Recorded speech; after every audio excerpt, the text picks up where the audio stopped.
Buenas noches, sin más preámbulo, le doy la bienvenida al secretario de Hacienda, Arturo Herrera. Secretario, ¿cómo está? Muy buenas noches. Muchas gracias, Leo. Gracias por invitarme. Gracias por venir. Déjeme, antes de entrar al tema del presupuesto, de la propuesta del presupuesto 2020, preguntarle de la situación económica. Los números demuestran que la economía mexicana está estancada. ¿A qué se debe esto, secretario? Bueno, hay dos cosas y nosotros, incluso en alguno de los documentos, en el documento de los criterios generales de política económica, quisimos hacer una distinción entre dos fenómenos que están pasando al mismo tiempo, ¿no? Sí. Hay una tendencia de la economía de largo plazo, y en el largo plazo la economía mexicana ha venido creciendo muy poco. Correcto. Si nosotros tomamos la tasa de crecimiento, digamos, desde 1993 hemos crecido al 2.4%. En promedio, ¿no? En promedio. Si tomáramos la del PIB per cápita desde 1980, hemos crecido al 0.7%. Sí, muy bajo. Entonces, tenemos una tasa baja. Ahora, en todos los países la economía tiene una característica cíclica. Alrededor de esa tendencia tiene periodos de expansión y tiene periodos de desaceleración. Correcto. México y la economía global están entrando en la fase de desaceleración, ¿no? Entonces, tenemos dos situaciones. Nosotros tenemos que diseñar políticas que nos ayuden a mejorar la tendencia de crecimiento de largo plazo y otras que nos ayuden a mitigar el proceso de desaceleración. Ahora, ese 2% que el presidente, yo creo que correctamente ha criticado del periodo neoliberal, pues hoy se ve bien ese 2%, porque ni siquiera estamos creciendo al 2%, secretario. Sí, a eso me refiero, ¿no? O sea, Sí. Y por eso me refería a que hay que distinguir estas partes. Probablemente, por ejemplo, si nosotros vemos el periodo del presidente Zedillo, esto ilustra muy bien estos dos temas. Sí. En el primer año del presidente Zedillo, la caída de la economía fue de 6.5%. En el último año estaba creciendo alrededor del 5%. Entonces, lo que uno tiene que hacer es cómo creces más en promedio, pero cómo esas caídas y esos brincos son menos volátiles, son menos importantes. Así es. Hoy lo que tenemos que hacer es ver cómo empezamos a resolver la parte de la desaceleración. Y hay un tema muy importante que es uno de los problemas que tiene México y que nosotros decidimos dejarlo muy claro y de manera explícita en uno de los documentos. Sí. México no tiene una política contracíclica. Es decir, correcto. México tiene un gasto que se acelera cuando menos lo necesitamos y el que recortamos cuando estamos en fases de recesión. Ahora, eso me lleva precisamente al presupuesto. No parece ser un presupuesto contracíclico, secretario. No, porque no lo tenemos diseñado. Sí. Las políticas contracíclicas en el mundo básicamente las podemos dividir en dos. Los países desarrollados tienen políticas contracíclicas muy bien establecidas. Sí. Entre otras cosas porque tienen los llamados estabilizadores automáticos. Es decir, cuando entran en una fase de recesión, por ejemplo, hay seguros de desempleo, etc. Correcto. Y cuando están en una fase expansiva, dejan de pagar esos seguros o tienen esos ahorros. Sí. Los países en desarrollo no tenemos ni las condiciones ni la credibilidad para poder hacer eso. Si quisiéramos en la fase recesiva aumentar el déficit, seguramente los mercados y las calificadoras pensarían que estamos tomando el pretexto del ciclo como una buena excusa para aumentar el gasto. Entonces, lo que se ha venido desarrollando, y es muy incipiente esto en los países en desarrollo, es que si no tienes credibilidad, la compras. Es decir, prefondeas los recursos, ahorras en la fase expansiva, dejas ahí los recursos y los utilizas en la fase de contracción. Y los tenemos, hay fondos, ¿no? Tenemos el fondo, pero no está definido como un fondo contracíclico. Entonces, lo que nosotros tenemos que hacer, y eso va a ser parte de lo que plantearé yo al Congreso la semana que entra cuando me citen a comparecer, es que a partir de ese fondo, que ya es la semilla, tenemos que construir un fondo contracíclico. Ahora, suena un poquito más sencillo de lo que es, porque hay que definir técnicamente cuál es la tendencia, hay que definir cuáles son los detonadores en cada fase, hay que explicárselo al Congreso, hay que explicárselo a las calificadoras. Y hay que cambiar la ley, ¿verdad? Y hay que cambiar la ley. O sea, ahora, si bien entiendo, y si no, corríjame, hay un fondo de estabilización que creo que equivale a 1.6 puntos del PIB. 300,000 millones de pesos. Exacto. Bueno, 300,000 millones de pesos que podrían utilizarse en este momento como medida contracíclica, ¿o no? No. Bueno, idealmente. No se puede porque por ley no... Así es. Exacto, ¿no? Entonces, lo que usted está proponiendo es utilizar ese fondo como medida contracíclica. Lo que digo es que eventualmente, y cuando digo eventualmente me refiero al año que entra, nosotros vamos a proponer una ley que convierta eso en un fondo contracíclico y vamos a tener que cambiar las reglas sobre las que operan las finanzas públicas. Pero hasta el año que entra. Hasta el año que entra. No va a operar para, digamos, para el 2020, sino para el 2021. No va a operar para el 2020. Correcto. Pero lo que sí queremos es empezar a hablar de ese tema muy abiertamente. Sí. Porque todos los actores involucrados en esta decisión tienen que conocerlo, tenemos que estar de acuerdo. Y cuando presentemos la propuesta y eventualmente si es aprobada, tiene que ser una propuesta que sea creíble, de tal forma que abone a un mejor manejo de las finanzas públicas, pero también a la credibilidad. Esa es la única razón por la que decidimos no plantearlo ahora. Ok. Yo la verdad es que he aplaudido el cumplimiento de la promesa del presidente López Obrador de la disciplina fiscal. Se dice fácil, pero luego... Es costoso. Es costoso, sobre todo para el secretario de Hacienda, que es el que tiene que decir que no muchas veces. Pero hay quienes piensan que este es el momento de dejar a un lado o de relajar la disciplina fiscal y de quizás endeudarse 1, 2, 3 puntos del PIB para conseguir esos recursos y como medida contracíclica. ¿Qué le contesta usted a eso? Si nosotros estuviéramos viviendo en Holanda, eso es, ¿no? Eso es exactamente lo que tú dijiste, es lo que hacen los países desarrollados. Sí. Y de hecho hay un documento muy interesante que fue un parteaguas en el año 2008 del Fondo Monetario cuando dirigía Olivier Blanchard el Departamento de Economía, donde había una sugerencia del fondo exactamente en los términos que tú dices. Es un documento de posición que dice que en la crisis del 2009 los países debían tener impulsos fiscales, políticas contracíclicas fiscales de exactamente 2% del PIB. Mira.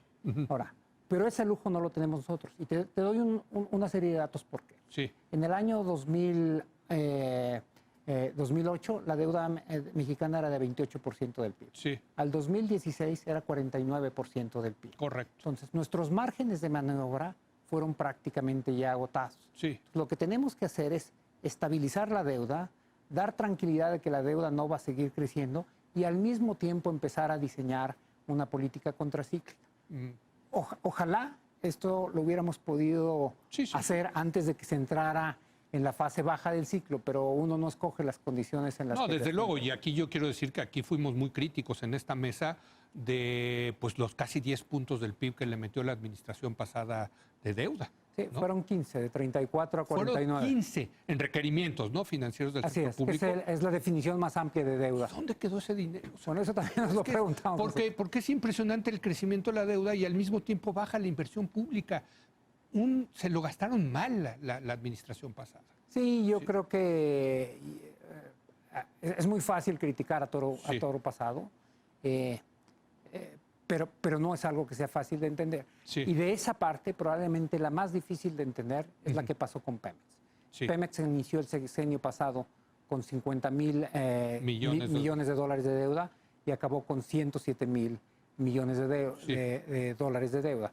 Y empezó con una producción de alrededor de, debe haber sido 2.4 barriles por día y acabó con 1.7, menos de 1.7. Entonces, la deuda más que se duplicó y la producción se cayó en un tercio. Sí, terrible. Ahora, déjeme, eso me da entrada precisamente al tema de Pemex, que muchos ven como el eslabón débil de las finanzas públicas y de la economía mexicana. ¿Está usted preocupado por Pemex?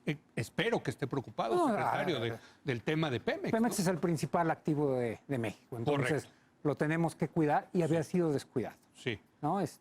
Había sido descuidado porque la relación fiscal con Pemex era unidireccional, era ver cuánto dinero le podemos tomar para financiar la vaca los del gobierno, la exprimían a lo más que y la ordeñamos de más. De más, claro. La ordeñamos de más. Entonces, ¿qué es lo que estamos haciendo con Pemex?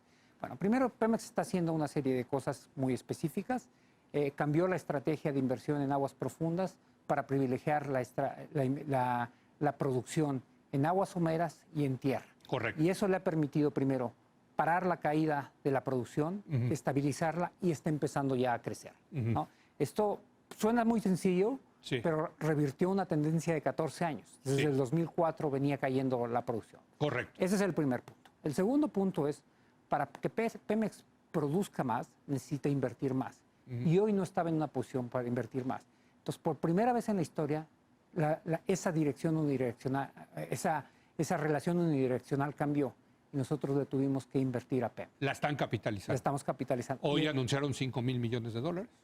esa es otra, te cuento. Entonces, en el presupuesto lo que planteamos era hacerle una capitalización de 46,000 millones de dólares y bajarle la carga tributaria en un equivalente, es decir, que tenga impuestos menos drásticos, de tal forma que el impacto de ambas medidas es de 86,000 millones de dólares. Correcto. Hoy lo que hicimos fue atacar otro de los problemas, ¿no?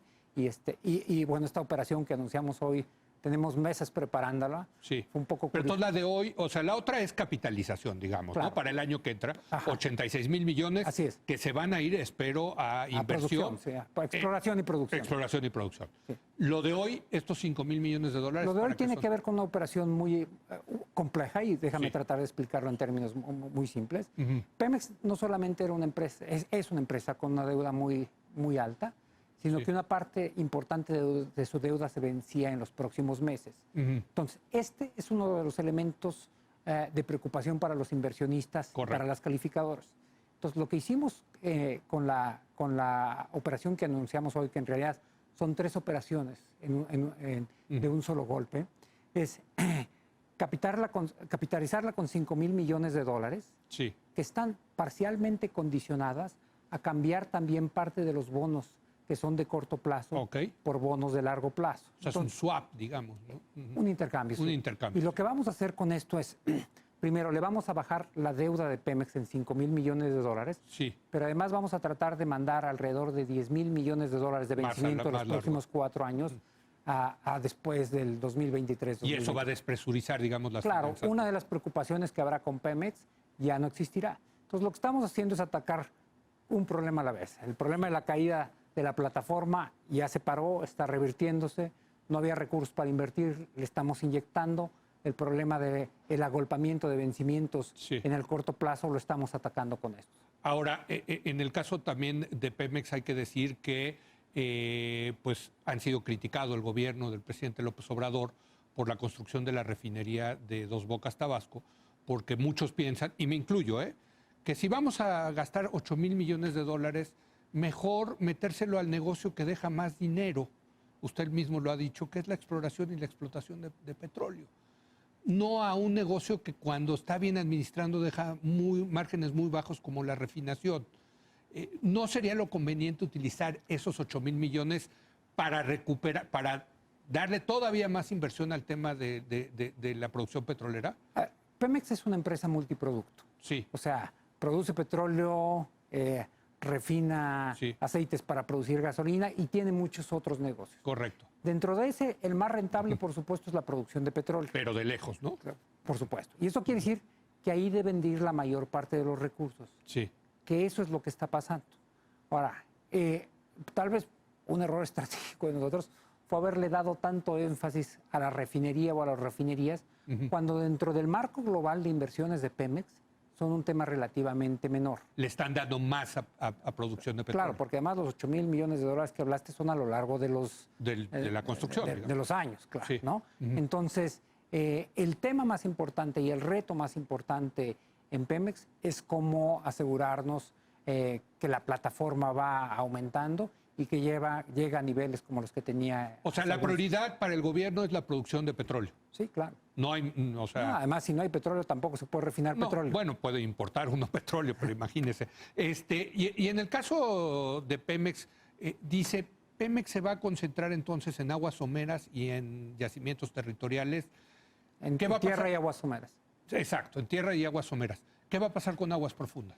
Bueno, ese es el siguiente tema que Pemex va a estar. Sí. Pemex una vez que resuelve estos temas, y te acabo de escribir 3 que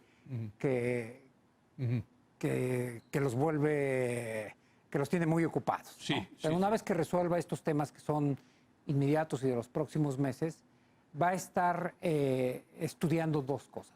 Una, ¿cuáles son los mecanismos de decisión con el sector privado? Y esos son Ok. de mucho tipo. Y eventualmente va a tener que decidir cuál es la estrategia de inversión en aguas profundas. Y ahí hay 2 condiciones muy importantes. Primero, son proyectos de muy, muy largo plazo. Es decir, Sí. ¿Más de 10? Toma alrededor de 7 años de exploración, Sí. 3 años de desarrollo antes Así de es. que se pueda sacar la primera gota de Correcto. petróleo.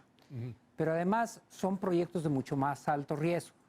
Eso quiere decir que más o menos de entre 4 y 5 pozos o perforaciones que se hacen, se encuentra petróleo en una de ellas. Correcto. Y requiere tecnologías complejas. Sí. Esa decisión, yo creo que en los próximos meses Pemex tendrá que fijar una ¿Pemex estrategia. o el gobierno, secretario? Y se lo pregunto porque seguramente usted leyó en el Financial Times un artículo donde citaban una alta fuente del gobierno del presidente López Obrador diciendo que están considerando retomar las subastas en aguas profundas para subastarlas a la iniciativa privada.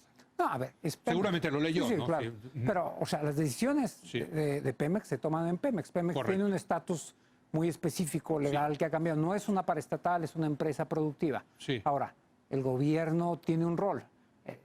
Pemex, el órgano máximo de Pemex es su consejo de administración. Y el gobierno tiene asientos. Yo tengo un asiento en el Consejo Correcto. de Pero el gobierno Administración. podría decir que no entre Pemex ahí, vamos a seguir con las subastas en aguas profundas. El que lo tendría que decidir es el Consejo siempre. El Consejo, no, pero es el gobierno puede decidir, ¿no? Si tal yacimiento va para la iniciativa privada. Sí, sí, ¿no? sí, sí. Correcto. Sí. Pero entonces, ¿sí está considerando eso? ¿Cómo? ¿O no está, todavía no se puede decir? Digamos? Todavía no se puede decir. Es un tema que claramente Pemex va a tener que tomar de decisión en los próximos, pero hoy está enfocado en otras cosas. Se lo pregunto porque muchos, en reuniones que he tenido con inversionistas, muchos dicen que la señal, sería una gran señal por parte del gobierno del presidente López Obrador, volver a comenzar, reanudar otra vez las subastas en el tema de la reforma energética. No, a ver, a todo el mundo le queda claro que el valor de algo como eso sería la señal. Sí. Porque, como yo decía, tarda 10 años en salir la primera gota Sí, de ustedes petróleo. no verían Ni la administración que sigue. Correcto. Pero la señal sería muy Sí, importante, es un ¿no? tema básicamente de señal. ¿Usted está de acuerdo con eso? Yo creo que, bueno, quien tiene que estar de acuerdo es Pemex y seguramente va a ser motivo de conversación de nosotros, tanto desde el lado de Hacienda como de nosotros estar sentados en el Consejo. Una última pregunta sobre el tema petrolero. Una de las cosas que le han criticado a este presupuesto es que se ve muy optimista la recuperación de 200,000 barriles de petróleo diarios para el año 2020. ¿A qué se debe esto? ¿Ustedes sí ven que tenga fortaleza, solidez la proyección de ya estar produciendo casi 2 millones de barriles de petróleo? Son tres cosas. Primero, el número que nosotros ponemos en los criterios generales Es de política. 1,951,000. Sí, pero es la producción de nosotros Sí. más la producción de las rondas. Ah, ok. Y la producción de las rondas, por ejemplo, para este año, Sí. eran alrededor de 14,000. Sí. Entonces no pintaba, en 1.7, Sí, 14 no. no pintaba. Pero la parte privada va a pasar de 14 a 85, con un aumento de 65. Entonces, una parte importante de lo que se Sí, ve ahí, sí, sí. en realidad no es de nosotros, pero es del sector privado, pero es parte de la producción. Bueno, pero le produce renta al Estado mexicano. claro. Desde luego, ¿no? No, pero lo que estoy Sí. tratando de argumentar es Sí. por qué no es tan descabellada. mira. Hay una Sí, parte. sí. Luego, a eso... Yo no tenía claro eso. A eso se le tiene que sumar. Es que antes no pintaba. Sí, Por sí, el- sí, pero ahora sí son... O sea, siempre ha estado presente, pero era tan pequeñito que no había necesidad Correcto. de explicar. Pero ahora sí son 80,000 barriles ahora- diarios. Exactamente. Ujú. 85 va a acabar, Sí. ¿no? Con 60 más que lo que producen hoy. La otra es, le estamos invirtiendo más. Y la parte de donde va a partir Pemex es una plataforma que está creciendo hoy Sí. todavía, ¿no? Entonces, habrá que ver, pero Sí. no parece. Pero por el otro lado, los ingresos, que es la parte Sí. importante, es el resultado de lo que estás produciendo y el precio al que lo estás vendiendo. Correcto. El precio promedio a lo largo de este año ha sido $57 por barril. Ujú. Nosotros habíamos venido estimando un precio para el siguiente año, y era público en los precriterios Sí. generales de política económica, de $55 por barril. Ujú. Y con ese precio nosotros fuimos preparando el presupuesto. Ujú. Y cuando estábamos prácticamente listos todo, a inicios de agosto, la penúltima amenaza del presidente Trump a Sí, China sí. hizo que el precio cayera en 3 días de 55 a 47. Sí. Tuvimos que rehacer el presupuesto. Ujú. Y la semana pasada, cuando lo teníamos listo, lo estimamos con 49. Bueno, el viernes, 2 días antes de que nosotros entregáramos el presupuesto, se recrudeció la situación con Irán, se mejoró un poco la situación con China, y hoy el precio está a $56 por Sí, barril. sí, sí. Pues, lo cual quiere decir que en realidad sí, efectivamente alguien podría pensar que es un poco optimista la parte Pero de... se puede compensar con el pero precio. está extraordinariamente conservadora, dado la información que tenemos hoy, el precio. El precio. Y lo que vi en los criterios es que sí van a comprar coberturas, ¿no? El gobierno mexicano siempre compra coberturas, pero cuando hablamos del petróleo mexicano, en realidad estamos hablando de 3 tipos de petróleo. El Maya, el Olmeca y el Istmo. Sí, Y esa combinación es una combinación poco líquida en el mercado. sí. Es decir, hay mercados que cuando uno compra, hace swaps futuros, etcétera, como el Brent o como el Sí, WTI, tienen son directos. extremas. Sí. La mezcla mexicana no. Y entonces, si nosotros dijéramos que estamos saliendo a hacer una cobertura, las contrapartes lo identifican y nos suben el precio. Claro. Entonces, nosotros nunca decimos cuándo lo hacemos. No, claro, como debe de ser. Nunca decimos cuándo empezamos, cuándo las estamos ejecutando y tampoco decimos cuándo terminamos de hacerlo. Ok. Muchas semanas después de que se concluyeron, Cuando ya en se algún acabó. momento lo decimos. Bueno, déjeme entrar ya al presupuesto. Por eso no te voy a responder No, ahora. no, sí, yo entiendo, desde luego, y qué bueno que lo hagan así, desde luego, ¿no? Pero déjeme preguntarle ya sobre el presupuesto.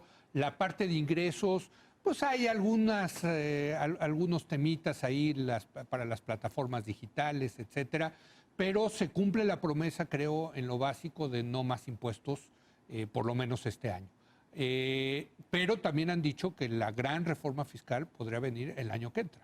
¿Es correcto? En la segunda mitad de la administración, Bueno, sería pues ya sería 2022. 2022, pero bueno, Claro. mandarían en el próximo 2021, digamos. En el 2021, así es. Exacto, ¿no? Entonces, por la parte de ingresos, pues prácticamente los cambios son marginales, ¿no? En el presupuesto. No hay cambios en las tasas, Sí, no hay cambios en los impuestos, o sea, no hay impuestos nuevos, sí, pero lo que sí hay es una serie de herramientas para que el SAT cobre mejor. sí, Algunas de las cuales ya estaban en el Congreso, por ejemplo, la iniciativa para eliminar las condonaciones, sí. la iniciativa contra las facturas falsas. Falsas. Incluimos algunas otras que tienen que ver con que curiosamente han generado grandes expectativas, Sí. que tienen que ver con una forma muy específica en la que todo mundo se recaudan una parte importante de los impuestos. Los impuestos sobre la renta, probablemente Sí. tu salario y el mío, Sí. nosotros no los pagamos, los declaramos. retenemos. Los retiene las empresas. Bueno, Sí. lo que se está planteando, por ejemplo, con las empresas de la economía digital, Sí. es que ellos retengan los impuestos. Los impuestos no son nuevos, son el impuesto Sí. sobre la renta que el conductor de Sí, sí, Uber o de Lyft tiene que pagar, el IVA asociado. Sí. Entonces, lo que estamos buscando ahí son mecanismos para que se puedan retener y concentrar de forma eficiente en el SAT. Bueno, déjeme ir ahora al tema de los gastos y lo hemos discutido mucho en esta mesa. Tuvieron que hacer prácticamente una reingeniería del presupuesto el año pasado sin subir los impuestos para darle prioridad a los programas que quería el presidente. Tuvieron que hacer una reingeniería del gasto, muchos recortes, y se ha dicho hasta la saciedad que los recortes los hicieron con machete y no con bisturí, y que eso pues ha traído graves problemas. ¿Qué responde, secretario, al respecto? Mira, lo que en realidad estábamos haciendo nosotros era reasignaciones de gasto. Pero ¿no? muchísimas, como hace Muchísimas. mucho no se hacía. No. Sí. Como se suelen hacer cuando estás en un periodo de crisis. O sea, Sí. siempre se piensa que Correcto. que no se puede gastar, disminuir el presupuesto. Si observamos lo que está pasando en Argentina, Sí. es un tema de cuál es el umbral de dolor con respecto Correcto. a esos recortes o reasignaciones. Oiga, nos tocó un dolor aquí en México en los 80s y 90s. No, durísimo. cuando yo estudiaba Sí, economía, eso exacto. era lo único que veíamos, ¿no? Exacto. Que, si me permite hacer un paréntesis, una de las cosas más interesantes que me ha pasado en los últimos meses, yo me he reunido con prácticamente todos los exsubsecretarios del ramo que ha habido, Sí. que están vivos, Sí. y con un gran número de los exsecretarios de Hacienda, Sí. y con algunos que estuvieron en las subsecretarías del ramo, en la secretaría en los 80s, en los 90s, las situaciones que vemos hoy, ellos me dicen, esa es sencillita de Sí, manejar. exacto, sí, no, es que ahí sí había que entrar con machete, pero necesariamente con machete, Sí, ¿no? eran situaciones extremas. Pero entonces la crítica está de que se les pasó la mano, por ejemplo, en salud. Germán Martínez renunció al Instituto Mexicano del Seguro Social tildándolos a ustedes de neoliberales. Sí, yo no estaba ahí. No, pero, bueno, usted era subsecretario, ¿no? Sí. Pero mira, yo creo que el tema de Germán, y Sí. yo no voy a juzgar sobre algo donde no era mi responsabilidad. No necesariamente tenía que ver con el presupuesto del IMSS, porque además el IMSS, la mayor parte de sus recursos son lo que ellos mismos recaudan a través de sus cuotas. Y lo recaudan bien, por Sí. cierto. No, él tenía que ver con la aplicación y la forma en que se hacen las licitaciones. Entonces, una cosa que sí es mi responsabilidad ahora y que no era hasta hace algunos meses, es asegurarme que tenemos un gasto que se esté ejecutando de manera oportuna. Es decir, que cuando se necesiten las cosas, las tenemos listas y que las licitaciones se hagan con oportunidad y con la mejor manera posible. Y eso es algo muy importante en cualquier momento, pero es particularmente importante en un momento de desaceleración de la economía. Es decir, cuando el gobierno gasta, está inyectándole actividad a la economía, entonces esa va a ser una de mis preocupaciones y ya estamos planeando. Pero tuvieron problemas en este año en ese sentido, ¿no, secretario? Mira, en la ejecución del gasto. Hubo algunas cosas y también hay temas que parcialmente son ciertas y parcialmente son mediáticas. Hace 2 semanas yo me he venido reuniendo con gobernadores, con los miembros del Congreso, etcétera, y hace 2 semanas me visitaron un grupo de diputados de un partido de oposición. Sí. Y uno de ellos me decía, lo que pasó en los hospitales es inaceptable. Y me dijo algo muy interesante, me dijo, ¿por qué no hace visitas aleatorias a los hospitales y ve cómo están las medicinas? Y cuando terminó la conversación me quedé pensando, dije, no es ninguna mala idea esto. Sí. Y entonces le pedí, hice 2 equipitos dentro de la Secretaría de Hacienda y les pedí que fueran a hacer visitas aleatorias en algunos hospitales en la Ciudad de México. Esa no es, no es la historia. Es una primera muestra. No es la historia completa. Sí. Y en la mayor parte de ellos había dotaciones de medicinas. Esas son las instrucciones que hice, que les di, pero fueron muy acuciosos. Fueron y tomaron fotos en los almacenes, tuvieron algunas entrevistas con los pacientes que estaban esperando. No necesariamente es la misma historia si vamos fuera de la Ciudad de México, donde es más difícil distribuir las medicinas. Pero lo que sí me voy a enfocar yo ahora es asegurarme, no solamente que esto si era cierto no vuelva a pasar, sino además que no exista la duda de que esté pasando. Porque aún una historia mala, si no es cierta, genera incertidumbre, genera dudas sobre el servicio. Déjeme preguntarle sobre el presupuesto 2020, la parte de gasto. ¿La gran reingeniería la hicieron en 2019 o va a continuar en el 2020? No, porque veo que algunas secretarías sí le cortaron durísimo, ¿no? Mira, la gran parte de los ajustes se hicieron en el 2019, ¿no? ¿Por qué cambia marginalmente el presupuesto del 2020? Y tiene 2 características. Primero, hay una serie de gastos que crecen por encima de la tendencia natural de los ingresos y del presupuesto. Te doy un ejemplo. Pensiones. Las pensiones. Que es otro gran tema, secretario. ¿No? Las pensiones. Sí. Después, hay una serie de gastos que son obligatorios, donde ni nosotros ni la Cámara de Diputados le pueden meter, claro. Por ejemplo, las participaciones para los estados, ¿no? Que están por ley. Por ley. Esas son 900. Pero si ponemos todo el gasto federalizado, es 1.9 billones. Si al 1.9 billones tú le sumas la parte del servicio de la deuda, que son alrededor de 725 mil millones de pesos, llegas alrededor de 2.5 billones de pesos. Le sumas las pensiones, que son casi 1 billón de pesos, 960 y tantos mil millones de pesos, pues llegas a 3.5. Esa parte es el 60% de todo el presupuesto. Hay otra parte del presupuesto que es el presupuesto de Pemex, de la CFE, del IMSS y del ISSSTE, que esos son fundamentalmente sus ingresos. Tampoco ni nosotros ni la Cámara lo pueden modificar. Es otro monto muy, muy importante, tal vez poco menos de 1 billón de pesos.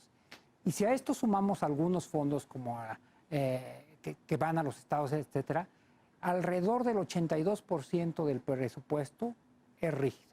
El 18% es con lo que operan las secretarías. Y eso es sobre la Cámara de Diputados. Va a decir. Y por eso, si nada más tienes ese margen, cuando haces ajustes sobre eso, algunos de los cambios se van a ver más grandes que otros. Déjeme hacerle una última pregunta, que nos queda nada más tiempo para una pregunta. El presidente López Obrador, durante su campaña, dijo que iban a encontrar ahorros del orden de 500 mil millones de pesos por el tema de la corrupción. ¿Los encontraron, secretario? bueno, yo no he hecho las cuentas precisas, pero, Sí. pero la metodología con la que están sumando incluye cosas como, por ejemplo, el huachicol. El Sí. huachicol deben haber sido alrededor de 35,000 millones de pesos. Yo creo que todavía, desde mi nueva responsabilidad, Sí. yo creo que todavía podemos hacer más eficientes algunas cosas. Por ejemplo, yo creo que fue una gran idea consolidar las compras, pero esto básicamente explota un aspecto que es las economías de escala. Claro. Pero tenemos que empezar a hacer un trabajo más fino, que es, por ejemplo, estamos comprando bienes y servicios en un mercado monopólico, oligopólico, las condiciones son distintas, Sí. somos el único comprador en este mercado, cuáles son. Entonces vamos a hacer un poquito de trabajo más fino y yo creo que algo más se va a encontrar por ahí. ¿Algo más que agregar, secretario? No, nada más estamos muy contentos de haber hecho un trabajo muy responsable en la preparación del paquete, pero hay algo que yo he venido insistiendo. Ahora que vamos a irlo a defender frente al Congreso, para mí esto no es nada más una discusión de carácter fiscal y presupuestario. La discusión que se da con otro poder es uno de los pilares de la democracia mexicana. Sí. Y es en ese sentido que nos lo tenemos que tomar muy en serio, no es nada más un tema de números, de restas y de sumas, es un tema de cómo se estructura y cómo está articulada la arquitectura de la democracia mexicana. Pues muchas gracias, secretario, y desde luego yo seguiré aplaudiendo el compromiso del presidente con la disciplina fiscal. Creo que eso es importantísimo y pues será reflejado en este presupuesto 2020.